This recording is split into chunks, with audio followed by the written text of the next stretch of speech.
네, 안녕하세요. 한솔재지에 대해서 발표를 맡은 명지대학교 미루스 김민영입니다.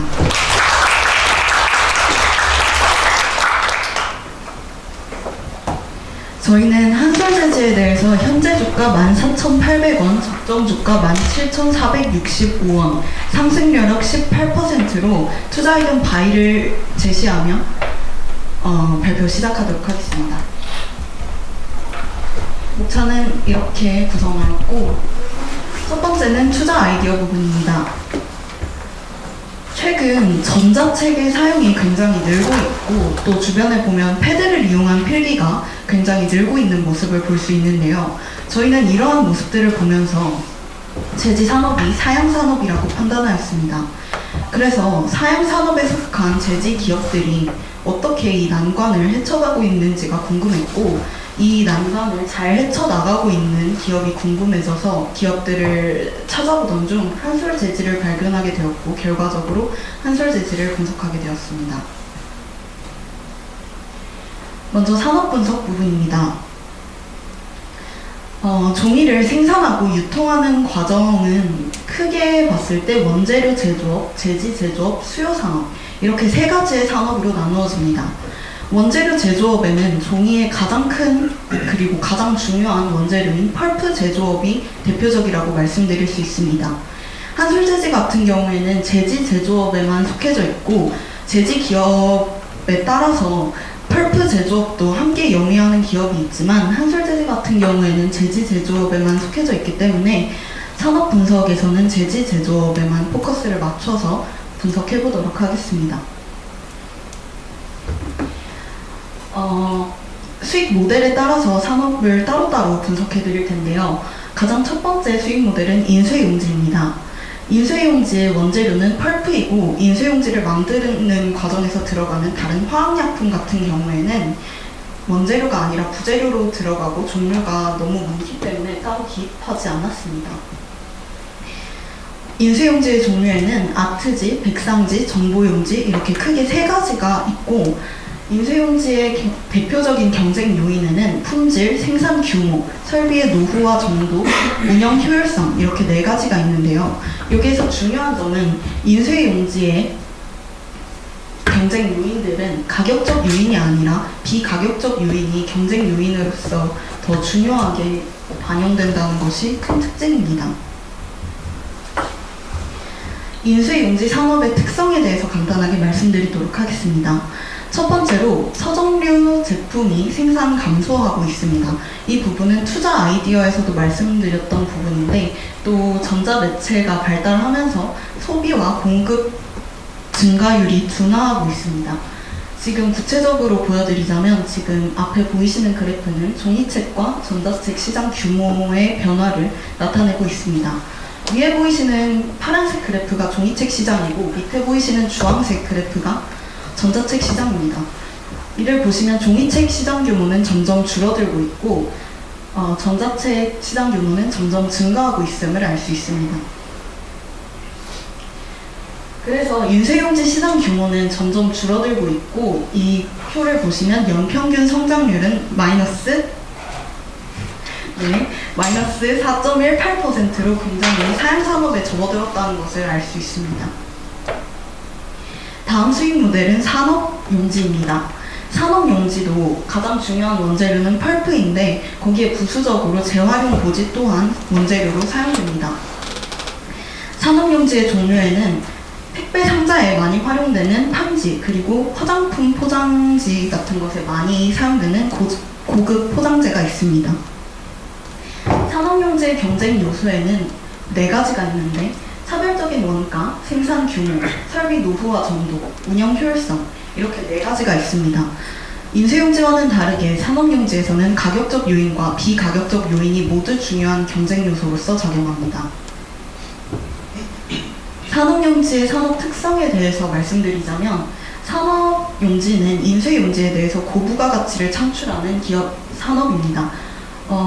이 고부가가치를 창출하는 산업이라는 부분에 대해서는 뒤에서 좀 더 자세하게 설명드리도록 하겠습니다.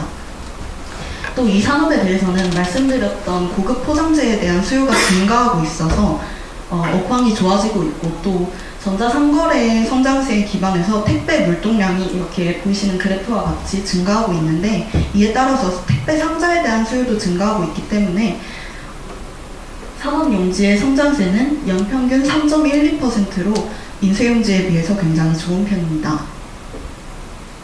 다음 수익 모델은 특수지입니다.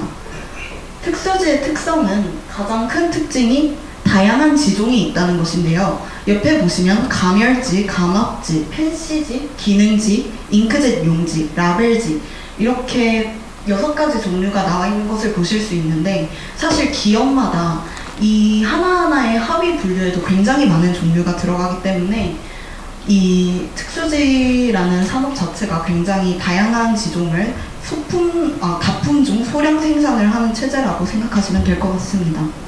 또 이 다양한 종류의 특수지 중에서 가멸지는 굉장히 글로벌적인 수요가 증가하고 있는 모습을 보여주고 있는데요. 가멸지란 대표적으로 여러분 흔히 보시는 영수증을 생각하시면 될 것 같습니다. 가멸지는 빛을 받으면 색깔이 변하는 종이를 가멸지라고 하는데, 이에 대한 글로벌적인 수요가 증가하고 있다는 것도 중요한 특징입니다. 특수지도 산업용지와 마찬가지로 굉장히 고부가가치를 창출하는 산업입니다. 고부가가치 창출에 대해서 조금 더 구체적으로 설명드리겠다고 앞서서 말씀드렸는데, 지금 가장 낮은 영업이익을 보이고 있는 것이 가장 왼쪽에 있는 인쇄용지입니다. 주황색 막대기가 영업이익인데요. 가장 낮은 영업이익을 인쇄용지가 보이고 있고, 가장 높은 것이 산업용지, 두 번째로 높은 것이 특수지입니다. 산업용지의 경우 인쇄용지에 비해서 17배 정도 높은 영업이익률을 보이고 있고, 특수지의 경우에는 4배 정도 높은 영업이익률을 보이고 있습니다. 글로벌적인 가멸지의 수요 증가로 특수지 시장 규모는 연평균 4.3%로 점점 증가하는 추세에 있습니다. 다음으로는 지금까지 말씀드린 내용을 바탕으로 한솔재지라는 기업 자체를 분석해 보도록 하겠습니다. 한솔재지 기업 개요에 대해서 간단하게 설명드리겠습니다. 한솔재지는 시가총액 3,439억 원, 코스피 338위의 기업입니다. 주주 구성을 보시면 지주회사인 한솔홀딩스가 30.49%의 지분을 차지하고 있고, 그 다음이 국민연금공단 11.28%를 차지하고 있습니다. 지주회사인 한솔홀딩스가 가장 많은 지분을 차지하고 있다는 것은 기업 지배력이 낮지 않음을 보여주고 있습니다. 다음은 매출의 구성 부분입니다. 한솔재지에서 판매하는 품목별로 매출 비중 변화를 보시면 꾸준히 비슷한 비중을 다양하게 그리고 비슷비슷하게 품목별로 유지하고 있는 모습을 보실 수 있는데, 여기에서 중요한 건 비슷한 비중이다도 있지만 가장 중요한 건 특수지의 비중은 꾸준히 늘고 있다는 것이 포인트입니다. 또 국내외 매출 비중을 봤을 때는 수출이 55%, 내수가 45%인 기업인데 백분율이라고 나와 있네요. 네, 수출이 55%, 내수가 45%로 내수와 수출 모두에 집중을 하고 있는 기업이라고 보시면 될 것 같습니다. 다음은 인쇄용지 부분입니다. 기업 분석에서도 품목별로 나눠서 그 품목에서 각각의 이 기업이, 한솔재지라는 기업이 어떤 제품에서의 강점을 가지고 있고, 그래서 현재 성과가 어떤지를 각각 말씀드리도록 하겠습니다.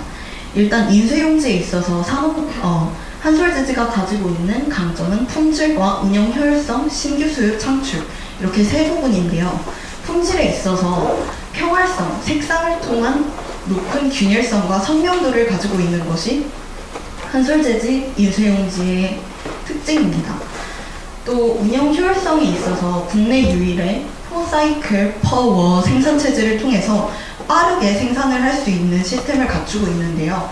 이것은 신규 수요를 창출할 뿐만 아니라 빠르게 생산이 가능함에 따라서 촉박한 납기일도 충분히 맞출 수 있는 능력을 가지고 있다는 것이기 때문에 기존의 고객들을 계속 유지할 수 있는 큰 강점으로 작용하고 있습니다. 또 인쇄용지는 아까 지금 사양 산업에 접어들고 있는 굉장히 성숙된 산업이라는 말씀을 산업분석에서 드렸는데요.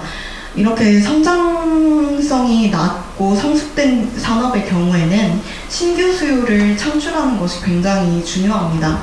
예를 들어서 브랜드를 고급화시킨다거나 그런 전략을 기업들에서 굉장히 많이 쓰는데, 한솔재즈 같은 경우에도 고급 인쇄용지 브랜드인 인스퍼를 런칭하면서 신규 수요 창출에도 힘을 쏟고 있습니다. 한솔재즈는 인쇄용지에 있어서 국내 시장 점유율이 36%입니다. 인쇄용지 시장에서 한솔재즈는 한국재지, 무림페이퍼, 그리고 한솔재즈 이렇게 세 가지의 기업이 과점을 하고 있는 모습을 보이고 있는데요.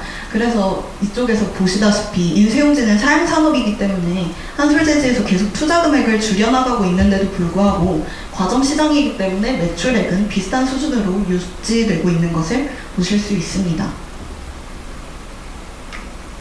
다음은 산업용지의 제품 강점에 대해서 말씀드리도록 하겠습니다. 제품 강점에는 보시는 바와 같이 차별적 품질, 생산 규모, 설비 노후화, 운영 효율성 이렇게 네 가지가 있는데요. 차별적 품질에 대해서 말씀드리자면, 산업용지는 말씀드렸다시피 패키지에 많이 쓰이는 종이입니다. 택배 상자라던가 화장품 포장 상자라던가 이런 것이 굉장히 많이 쓰이기 때문에 강도가 굉장히 중요합니다. 그래서 한솔재즈의 산업용지는 견고한 강도를 통해서 패키지로서의 능력을 인정받고 있고, 또 생산 규모에 있어서도 국내 최대 규모의 백판지 생산 능력을 보유하고 있는 모습을 보여주고 있습니다. 설비 노후화 같은 경우에는 설비에 대한 지속적인 투자로 인해서 설비가 굉장히 노후화되지 않고 좋은 설비를 아직도 갖추고 있는 모습으로 보여지고, 운영 효율성 측면에 있어서도 최첨단 중간롤 자동화 창고를 이용하여 ICT 기술과 물류를 접목해서 굉장히 효율적인 그런 운영을 하고 있는 것으로 보여집니다. 이러한 투자들로 산업용지에 대해서 말씀을 드리자면, 일단 산업용지 같은 경우에는 내수 중심 사업으로 내수가 90%임을 먼저 말씀드리고, 산업용지에 관한 최근에 가장 중요한 이슈로는 2018년에 중국에서 폐지를 수입하지 않겠다는 조치를 취해서 국내에 폐지를 수출할 것이 없어지자 폐지 가격이 굉장히 폭락한 적이 있습니다. 그래서 이 원재료 가격이, 산업용지의 원재료가 폐지라고 말씀을 드렸는데 원재료 가격이 폭락을 하다 보니 제재업계에서는 수혜를 받은 이슈가 있었습니다.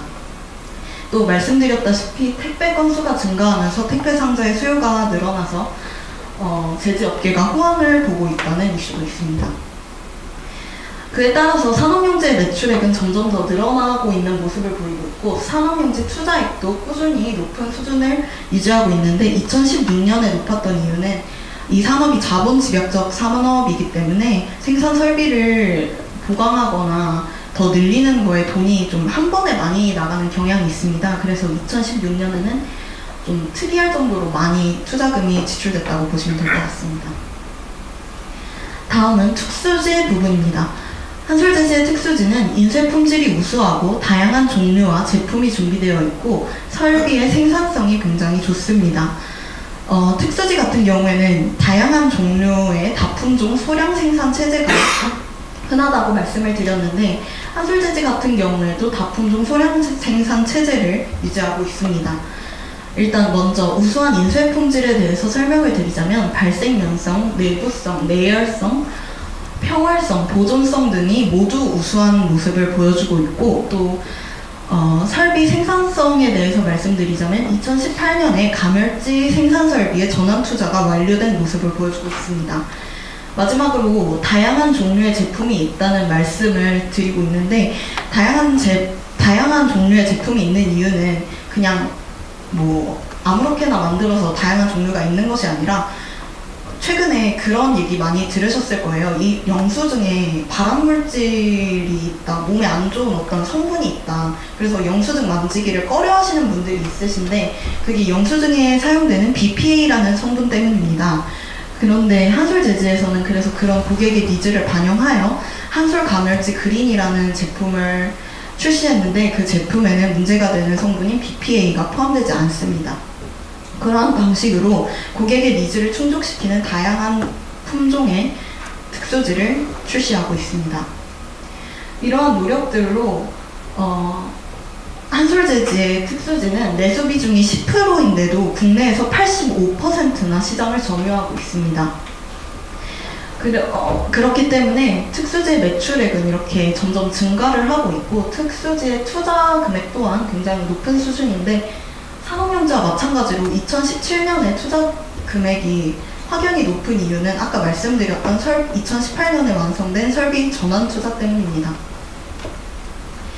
그래서 그렇게 말씀드린 그동안의 노력들로 한솔재지는 글로벌 가멸제 업체 순위에서도 3위를 차지하고 있고 생산 능력으로만 봤을 때는 가멸제 생산 능력 추이 그래프를 보시면 1위를 세계적으로도 차지하고 있는 모습을 보실 수 있습니다. 다음으로는 한솔재지의 재무 분석 부분입니다. 한솔재지는 부채 비율이 낮지 않은 기업입니다. 지금 보시면 한솔재지의 부채 비율이 계속 비슷한 수준을 유지하고 있는 모습을 보실 수 있는데 이를 봤을 때 굉장히 재무적인 변동성이 낮은 기업이라는 것을 알 수 있습니다. 두 번째로 부채 비율이 높은 기업이다 보니 이자 보상 배율을 같이 봤는데요. 5개년 평균 이자 보상 배율은 3.45배로 아주 좋은 재무 건전성이라고 말씀드리기는 힘들지만 그렇다고 해서 단기적인 수익성에 영향을 줄 수 있는 이자 보상 배율은 아니라고 판단했습니다. 마지막으로 이익률입니다.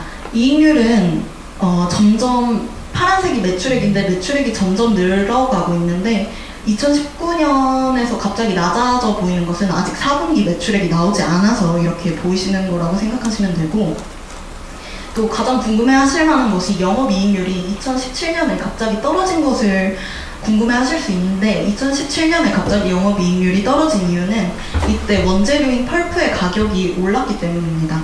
그래서 영업이익 자체가 떨어진 것으로 생각하시면 되겠습니다. 다음으로는 투자 포인트와 리스크 부분입니다.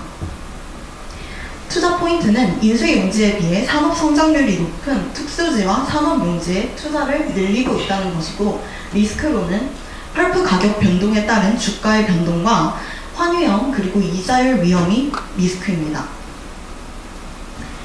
먼저 포인트에 대해서 구체적으로 설명드리도록 하겠습니다. 한솔재지는 한솔 아트원 재질을 흡수 합병했는데요. 한솔 아트원 재질을 흡수 합병한 이유는 한솔 아트원 재질에서 소유하고 있던 신탄진 공장이 특수지, 즉 가멸지를 생산하는 데 굉장히 최적화되어 있기 때문에 그 공장을 활용하기 위해서 그 인수합병을 진행했고 또 특수지 관련된 투자를 보시면 지금 회색 부분이 특수지 관련 투자인데요. 특수지 관련 투자는 계속 늘어나고 있음을 확인하실 수 있습니다. 또 한솔재지에서는 가멸지 유통과 가공보다는 생산에 집중을 하고 있어서 한솔 덴마크와 독일 계열사 같은 경우에 유통 가공 회사였는데 그 회사들은 모두 매각을 한 상태에 있습니다. 이번엔 리스크 부분입니다. 지금 앞에 보이시는 것이 펄프의 가격인데 펄프의 가격은 원재료의 가격이니까 펄프의 가격이 낮아질수록 주가가 오를 것이라고 생각하셔서 이걸 포인트로 잡아야 되지 않나 이런 생각을 하실 수 있는데 사실 펄프의 가격은 저희는 계속 떨어지고 있었고 그렇기 때문에 앞으로 오를 일만 남았다고 판단을 했습니다. 그래서 이 부분을 리스크로 잡았는데 펄프의 가격과 주가를 비교해보자면 지금 위에 나와 있는 것이 한솔재지의 주가인데 여기 빨간색으로 표시한 부분 보시면 주가와 펄프 가격이 굉장히 반비례 관계에 있다는 것을 확인하실 수 있습니다. 반면에 경쟁사인 무림재지 같은 경우에는 펄프 제조업까지 같이 영위를 하고 있기 때문에 펄프의 가격과 주가가 같은 방향으로 움직이고 있음을 보실 수 있습니다. 두 번째 리스크는 환위험과 이자율 위험입니다. 환위험 같은 경우에는 한솔재지는 수출 비중이 55%에 해당하는 기업이므로 환위험이 굉장히 높고 위에 보시는 것과 같이 상승할 때와 하락할 때에 따라서 법인세 비용 차근전 순이익이 굉장히 큰 변동을 보이고 있음을 알 수 있습니다. 또 부채 비율이 크기 때문에 이자율 위험 또한 굉장히 높은 기업이라고 생각됩니다. 마지막으로 밸류에이션 부분입니다. 저희가 매출액 추정을 할 때는 2015년부터 2019년에 매출액 비중 변화의 평균을 매겨서 그 추이만큼 매출액이 2020년에 매출액 비중이 변할 것이라고 예측을 했고, 그것을 매출액 추정할 때 반영을 했고, 두 번째로 산업 성장률을 반영을 해서 매출을 품목별로 구해서 추정을 했습니다. 그래서 그 품목을 전부 다 더한 결과 매출액은 이렇게 추정이 되었습니다. 저희가 밸류에이션을 할 때는 FCFF를 사용했는데요. FCFF를 사용한 이유는 부채 비율의 추이를 살펴봤다시피 재무 구조의 변화폭이 크지 않으면서 부채 비율이 굉장히 높은 기업이기 때문에 FCFF를 사용하는 것이 합당하다고 생각되었습니다. 또 레버리지 FCFF를 사용하면 레버리지 변동에 큰 영향을 받지 않으므로 이를 사용하는 것이 합당하다고 여겨져서 FCFF를 사용했고, 앞에서 말씀드린 매출액 추정 방식과 비슷한 방식으로 비용들을 품목별로 전부 산정하여 FCFF 공식에 넣어서 FCFF를 구하고, 또 해당 기업의 웹 같은 경우에는 세후 이자 비용과 자본 비용의 부채와 자본의 가중치로 더해서 웹을 구하였고, 그래서 지금 밑에 보시면 에퀴티 밸류 4,156억 원의 주식수 에퀴티 밸류를 주식수로 나눠서 적정 주가 17,465원이 나왔습니다. 그래서 결론적으로 저희는 현재 주가 14,800원, 적정 주가 17,465원으로 상승 여력 18%로 투자 의견 바이를 제시하면서 이상 발표 마치도록 하겠습니다. 이제 질의응답 저희 팀원들 나와서 받아보도록 하겠습니다. 질문 있으신 분 손 들고 질문해 주시기 바랍니다. 제가 먼저 하겠습니다. 그 상품 품목을 보면 종이, 일반 인쇄에 사용되는 종이가 용지 같은 경우에는 증가할 것이라고 예상하지 않았습니까? 밸류에이션에서 매출액을 보시면 과거 5개년 평균 사용하셨더라고요. 그럼 앞에 논리랑 맞지 않는 거 아닌지 좀 궁금합니다. 매출액을 산정할 때는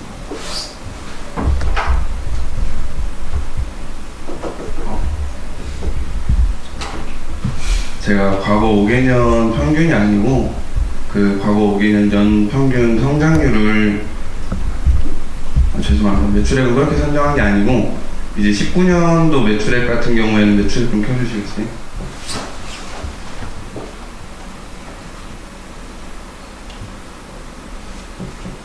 이제 19년도 매출액 같은 경우에는 현재 지금 3분기까지 공시가 나와 있어요. 그래서 3분기에서 4분기를 산정할 때는 이제 과거에 그 15년도 영업할 때부터 3분기에서 4분기로 어느 정도 변하는가 그거를 파악을 하고 그거를 비슷하게 적용을 한 거고요. 이제 2020년도 저희가 밸류에이션을 하기 위해서 구했던 2020년도 매출액 같은 경우에는 여기 보시면은 19년도에 그 부문별, 산업 부문별 매출 비중이 있고 20년도 부문별 매출 비중이 있어요. 이것도 평균을 적용한 게 아니고 이제 과거 5년도 매출 비중의 흐름을 제가 본 겁니다. 흐름을 봐서 평균치를 그대로 적용을 한 게 아니고 매출 비중의 연평균 성장률, 그래서 인쇄용지 같은 경우에는 실제로 줄고 있어요, 매출 비중이. 그리고 산업용지는 비슷한 흐름을 가고 있고 특수지는 올라가고 있습니다.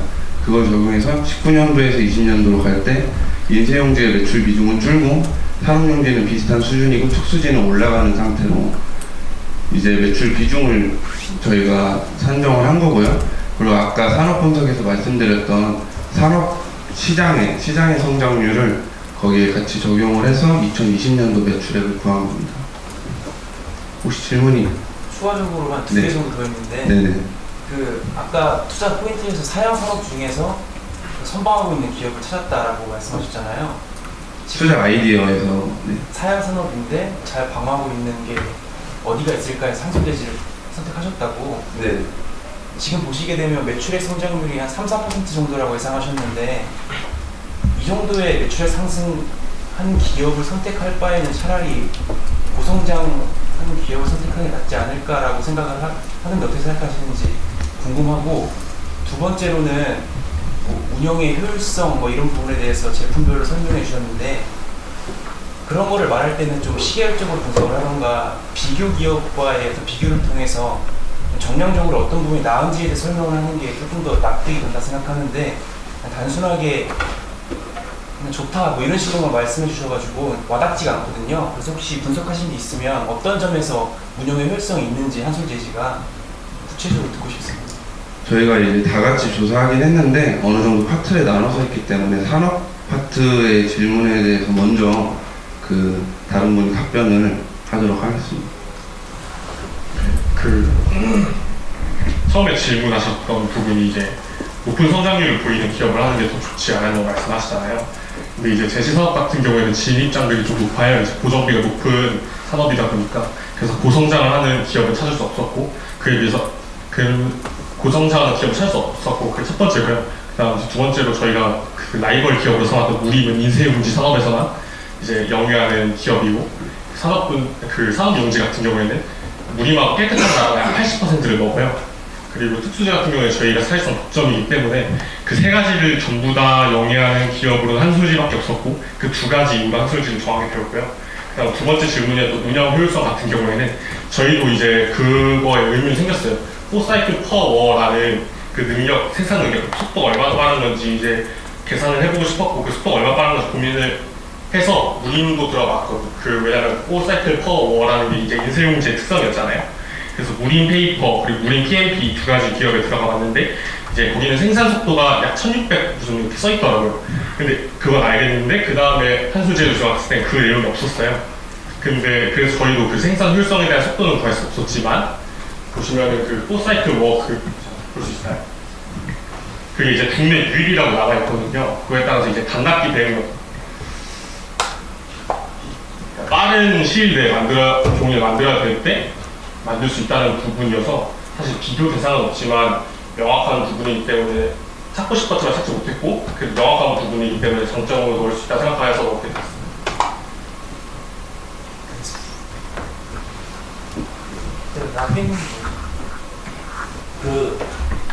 혹시 그 펄프 가격, 원재료 가격? 네. 그거 좀 화면에 보여주세요. 리스크 쪽이 아까 있을 거예요.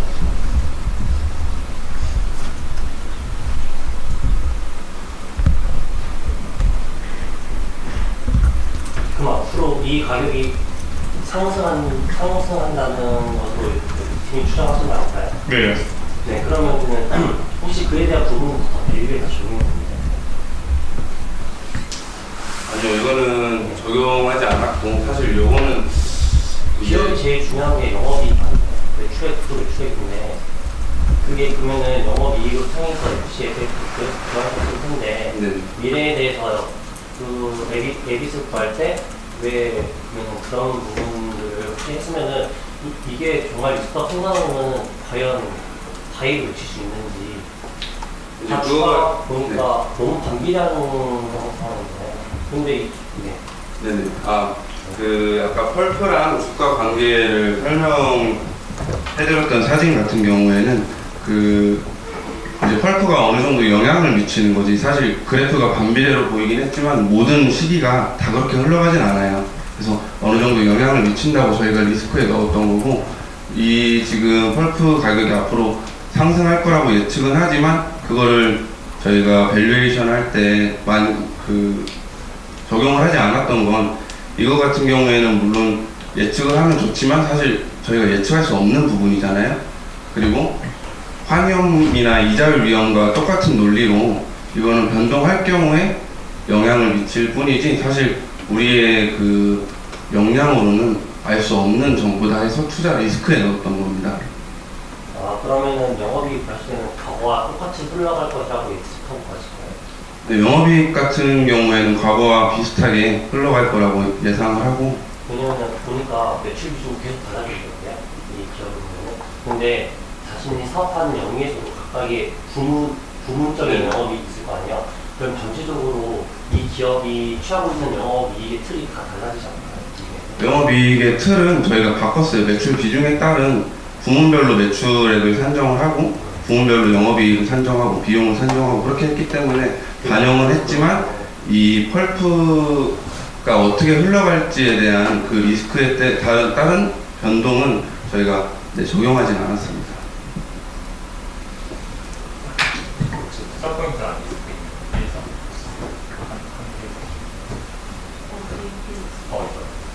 제가 궁금했던 건 있어요. 이게 잘 모르니까 해지 사업에 얘가 하는 게 인쇄용지랑 산업용 투수지 이렇게 세 개 있는데 들어보면 인쇄지는 하락이고 얘네가 30% 맡고 있는 산업은 폐지랑 얘네 가격의 스프레드로 사실 가는 게 맞죠. 폐지 산업은. 그래서 거기도 이제 폐지가 이제 안 좋아하는 상황이 중국에서 좋았던 상황이 18년에 지금은 투자 포인트가 없어지면서 안 좋았던 상황이고 매출액이 한 70%는 안 좋은 상황이고 30%에 불과한 특수지만 좀 좋아지는 추세인데 그것도 TK발 3%, 4% 성장한다 이 정도잖아요. 근데 그거에 대해서 지금 있는 리스크는 펄프 가격 변동에 따라서 좀 크게 리스크가 와닿지는 부분이고 한의원 조절비용도 얘네가 해지를 제대로 안 한다면 지금 말씀하신 투자 포인트에서 3, 4% 먹는 것보다 리스크가 훨씬 더 큰 기업이라 저는 보게 되는데 사실 앞에 나왔던 기업 분석, 산업 분석을 보면서 이 기업에 대한 뭔가 투자로 좋다라는 생각을 한 번도 안 해봤거든요. 그러면은 뭔가 이 기업을 왜 선택을 했는지가 좀 명확하지 않을 것 같아요. 앞에서 사양산업이라서 안 좋은데 그 중에서 잘 선방을 한다 했는데 뭘 선방하고 있는지 잘 모르겠네요. 먼저 산업 그 관련해서 답변을 드리기 전에